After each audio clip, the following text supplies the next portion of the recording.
and the ballet band, so feel free to follow along. I'll be describing what I'm doing as I move through this practice, or watch and get some ideas for your own at-home practice.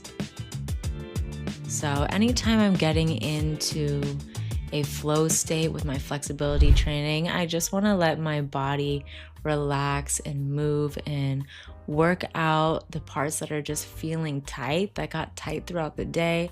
So it's very important to tune in with your intuition while you're stretching and listen to your body.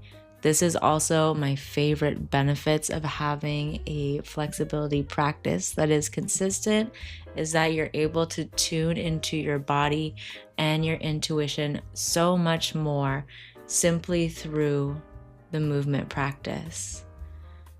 So here I'm starting out with a little side to side Cossack lunge, bouncing into each side. This is really good for your hamstring flexibility, your adductors, your groin, and you'll feel it along the sides of your body as well. Making sure you're breathing deeply and taking this time to give back to yourself. Flexibility training is truly a self-care practice.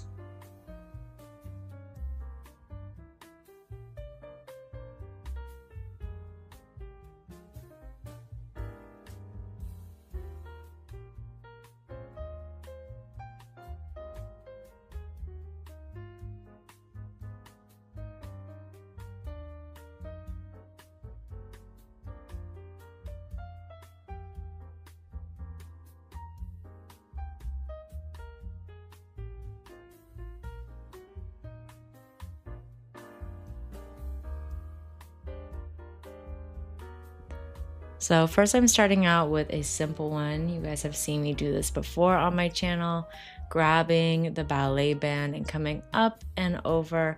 This is amazing for stretching your pecs muscles, your shoulder, and your neck. So while you're doing this, close your eyes, get into it. You can rock your head side to side, breathe. Tight pecs muscles can lead to neck pain, so if you feel that you are constantly sleeping on your neck funny and you're getting kinks in your neck, you can't turn your head, stretch that. Put some good music on too. Calm your mind. Here I'm just moving side to side, getting deeper into my chest muscles and the sides of my neck. As you guys know, I'm a dancer and I'm always whipping my hair around like a wild woman. So this is very important to me, or I would be in a lot of pain, you guys. Next up, and this is one that I have been loving lately, is using the yoga bolster under my knees and coming into a tabletop position. Here I'm just taking some circles at the hips, and the yoga bolster under the knees is amazing because number one, it cushions the knees, and I have super sensitive knees. I don't like to do my floor work without my knee pads, so this is really great because I would never do these stretches if I had to put my knees straight on the hardwood studio floors. So just taking a couple circles each direction. I have been dealing with back pain lately, and doing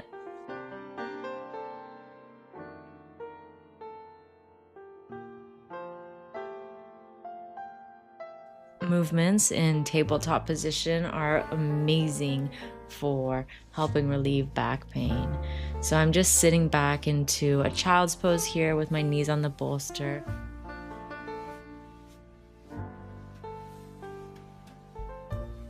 And then I move into doing some cat-cow, which cat-cow is a movement that you should do every day if you care about your spine health and you care about your posture and you want to keep your spine young and mobile, because if you are not moving it, you are losing it.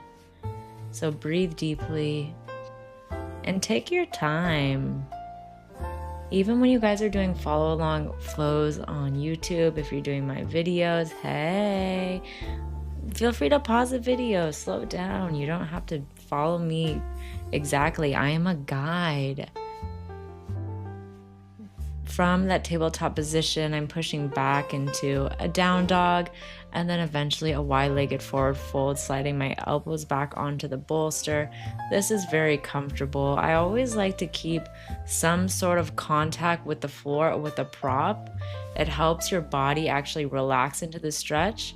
Think about it. If you're trying to get into a middle split and you're hovering above the floor, that is an intense stretch. It can even be painful, and your body is going to fight you because that does not feel natural. However, if you can lift yourself off the floor so that you're resting on a bolster, your body is going to be able to relax and you will get flexible faster. I love this little side to side movement in the wide-legged forward fold, really extending through your spine before you twist.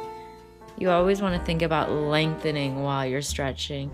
Lengthen and twist, lengthen and twist. It's my motto. Circular movements, very key in a sensual practice. If you want to tune in more to your femininity and your feminine energy, very important for harnessing that energy within you, that sacral energy. And using the bolster for a supportive fish pose feels amazing. If you have not done this one yet, do it today, okay? And working on your inner thigh flexibility in this posture has been a favorite of mine recently. Even opening the legs up into a straddle.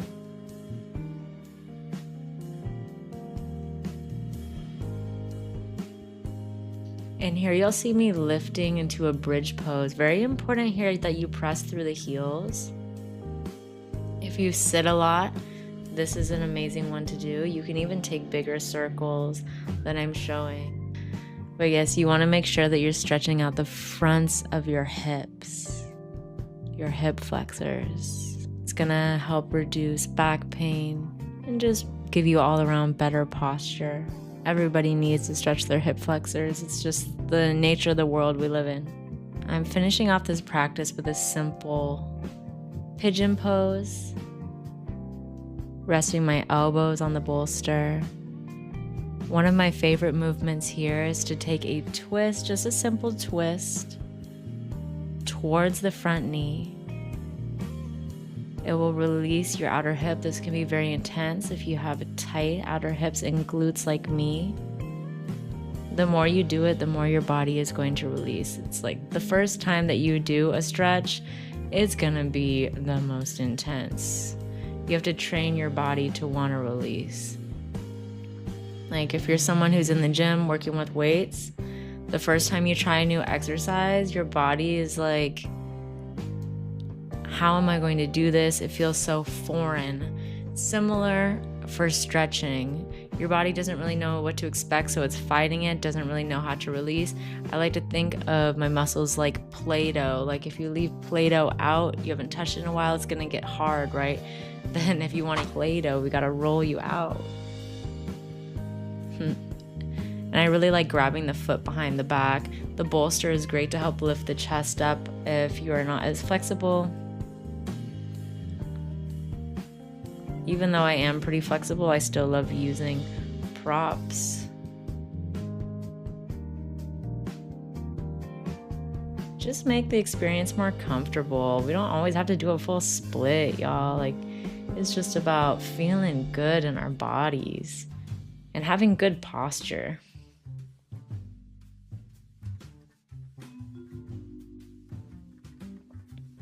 If you're new to a flexibility practice, I believe that is a really good place to start working on your posture, because that's where you're going to notice the most change when you come into the outside world. And of course, I want to finish off this practice with some straddle work. I love straddle work. Something about getting your belly down to the floor is so satisfying.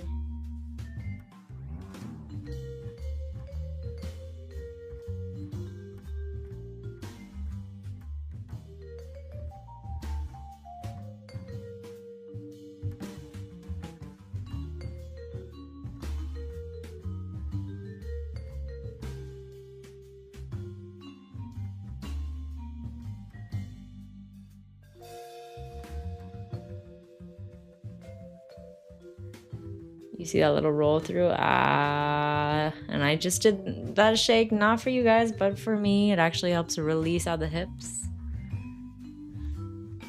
So I hope you enjoyed. Hey. All right. Now, one of my favorite stretches with the ballet band, I'm taking it behind my back, around my feet. And I'm going to make it fancy here. So set up the bolster behind your back. Lay back, and then once you're there, we can extend the legs. And this is my favorite thing to practice right now.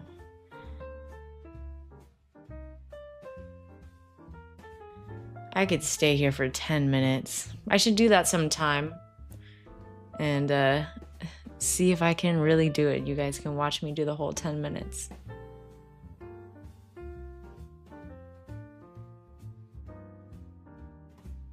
I love doing a little bend and straighten here, a little rock side to side, rock out the toes.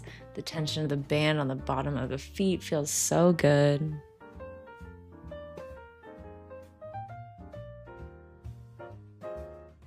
If you guys have made it all the way to this part of the video, thank you. You're amazing. And join my stretch club. Just hit the 1 hour full classes every single week for my members, as well as exclusive members only videos and priority reply to your comments. So if you want me to notice you, be a member. I'm gonna see it and I'm gonna respond. Thank you guys so much for tuning in and taking some time to give your body love. I am Addison Brianna. This is my Flow with Addie segment here on YouTube, and it's been going strong for a good 8 years now. So I love you guys. I will see you in the next